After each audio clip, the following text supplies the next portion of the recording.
this morning. Sanjeev laid out a few little things about my being here and about the idea of a testimony. It's often easy for people to say, I've spent 4 months doing one particular thing, and that one particular thing has affected me. It's had some impact on me. You do it all the time, you know. You start walking a mile by themselves in all their lives to go back. So if you come back from the point of service, most people understand my life or see my life in the work that I've done as an actor. But I began my career after university in the Office of Community Development, the Model Cities programs. I can talk about those things to people in certain points in time in history, and they understand those things that happened at a very extraordinary moment, I think, in this country's history, post-civil rights movement. And you saw men and women nurtured by what had happened in the past and tried to attempt to say, how do I begin to control the things that affect my life? How to begin to build new relationships within the community? So the key component in that is relationships, in a sense. And I had the time to talk about, to watch people, and as a very young man, to be able to be a part of that process, in a sense. And what are the things that I derived from that experience? One of the things, and the first of all, is I had extraordinary capacity as human beings to try to figure things out, and kind of through our passion and through our commitment to try to find other ways in which we reimagine the possibilities we have within ourselves and our relationship with people. First thing up, the better that.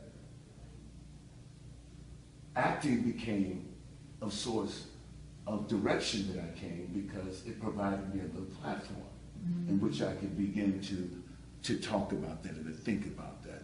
And acting is simply that. When you talk about the basic root of acting and art itself, art is essentially what is art. It's elevating who we are as human beings. That's what art represents in a sense. Those are the kind of things that fit into my kind of thinking. The idea that I believe that I'm still a community developer in that sense. So where do we begin to find ways in which we announce or begin to embellish on those things, to begin to share those particular ideas with people in every way? Whether it's some of the positions that I take on very critical issues that are happening in this country and the world. That's been the case with me before. My name was in front of the camera. My name was in front of on a poster that you see. Those things have always been a part of that. So the question is, where do I begin to talk about where we can do this? I believe that the source of any part of our development is the way we build new relationships in which we enhance each other. And when we enhance each other, whether we're enhancing each other on the level of assisting each other, helping each other build, and the underlying build networks of generosity, using the spirit of generosity, I think we're at our best as human beings.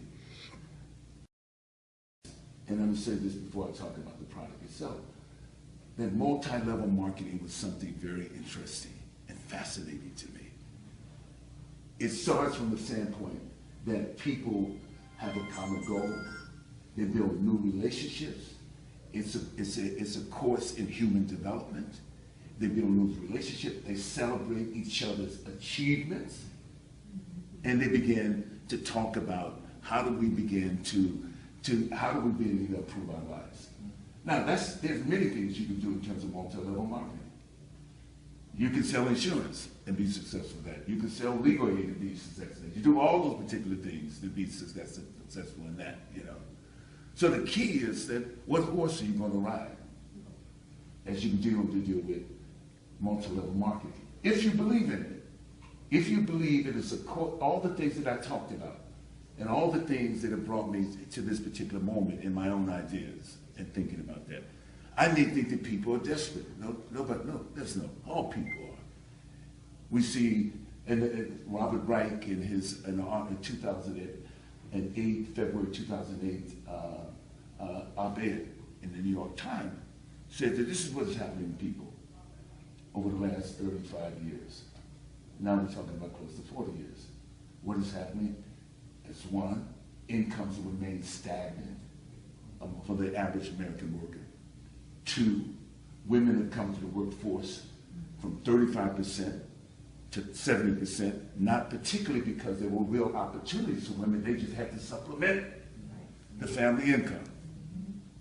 Three, the average American worker works 250 more hours than the average European worker. Now, that may change now because of what's happening in Europe, places like Greece, places like Germany, and other places in Europe, where they're experiencing that we see around with us. And the fourth thing is they've leveraged their homes, expanded and been dangerous in terms of their credit liabilities and all those particular things just to make ends meet.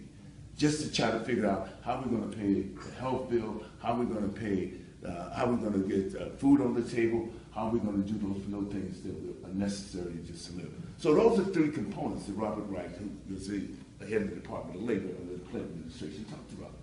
So if that's the case, then certainly we have to begin to devise different ways in which we develop the additional income. And how about doing that with something that is benefiting us in another way, in terms of our health? How about taking that modus operandi? How about taking that and using that and finding something that benefits us both in terms of our feeling that we're confident that we can take care of ourselves. Secondly, it improves our health, improves our sense of our being with each other, improves all those things that are important for us. And we can talk about that. And we do that. In this course of this journey, and I said the journey, and it is a journey. Sanjay talked about everybody, the whole idea of expecting that medicine can fix this right now, as opposed to understanding the journey, where we've been and where we're going, where we are and where we need to go. We know where we've been in terms of our health. There's enough information that comes out about GMOs, depletion of soil, the lack of nutritional value in our food. There's tons of information. Even McDonald's and all the fast food stores are trying to sell some sort of happy, healthy meal or something like that. So we know. The question for us now is, how do we begin to take on this journey? So at the same time that we're talking about rebuilding our bodies, rebuilding our health, what about the idea that we're taking this using this as a platform to kind of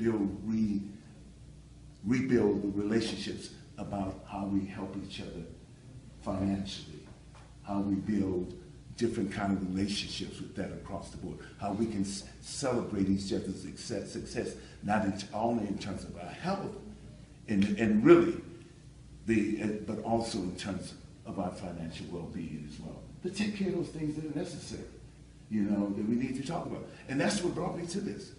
I've been looking for some sort of engine. I've been looking for some sort of place to do that. I first heard Dear Doctors Don't Lie more than 15 years ago. When it was on cassette. I'm not talking about a CD. I'm talking about a cassette. I said, I had a friend of mine who introduced me to it. Go down to his basement and read, and he's on all the 90 minerals and everything. He said he went down to his basement to go get his old. I didn't just listen to one and put it in my drawer. I kept listening to it. The old thing about trace minerals. I tried to go to the vitamin store and trying them off the store and looking for them here and looking for them there, going to this, finding. I had a whole mechanism for the last 12, 13 years of doing that. And basically, I wasn't getting everything I needed. And I wasn't so sure that the things that I was getting, that I was buying, were sufficient in providing what I needed. So all of this time brought me to this particular moment So the moment 4 months ago, I was introduced to this, to Youngevity. 4 months ago, Joanne Conoway came down from New York to provide me some stuff. I said, I want it right now. I want to start right now, before I order it. She came down from New York. Came down from upstate New York, met me in New York City, and I began taking taking everything twice a day from April 10th to now. Now that's more than about 250 times. You do about 120 days, 125 days, 130 days. That's more than 250 times. And I know the difference, and I can tell the difference. You know, I just stopped taking all the other things that I was taking. All the other things I'm saying, and as we begin to talk about what are the impacts, what was happening to me, what did I feel, all those particular things, I kept modifying. You know, we took selenium, we added that to it. We added that remarkable immortality to it. We added all those particular things to it. We kept building and building and building, which is the journey. You know, so we're here and we're talking. We come to Columbus, David Tyler. We come to Lewis, Ted. We come to Columbus and been around and begin to go on our crusade. You can't call it anything but a crusade. To not only help people with their health, but also try to find a bill to build. And that's what I'm about here about. Now I'm going to leave here in about 4 hours and go to work tomorrow morning on a movie that I'm doing in Utah. You know what I'm saying? And that's basically that's the work that I do. But my work with this is serious. My work with this in gaining and talking and gaining the confidence of people, that I'm not just some sort of face that they put out there and they decide to throw out here and send it here and here, that I'm committed to that is what's important. Because that's the commitment that we need from everybody who's going to be involved in this. We need to do your commitment to take the product, to use the product, to build your own testimony, to build your own narrative. We need you to begin to tell that to others and to talk to others and bring other people in. And that's what this is about. It's simply that. I got on a red eye to go to Columbus.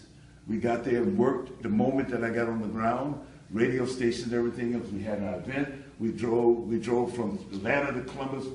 My business partner, my extraordinary business partner, Rochelle Salisbury, landed to Columbus, then drove back here to be a part of the event last night and to be with you before I jump on a plane. And I think we accomplished something. You here, you're a testimony to that. So I want to thank you so much for that. And it only gets better. It only gets better, you know. And the beautiful thing about that, my wife, she starts taking everything. She sees me taking it. She said, I don't want to get ahead. I don't want to dare to get ahead up on me. You know what I'm saying?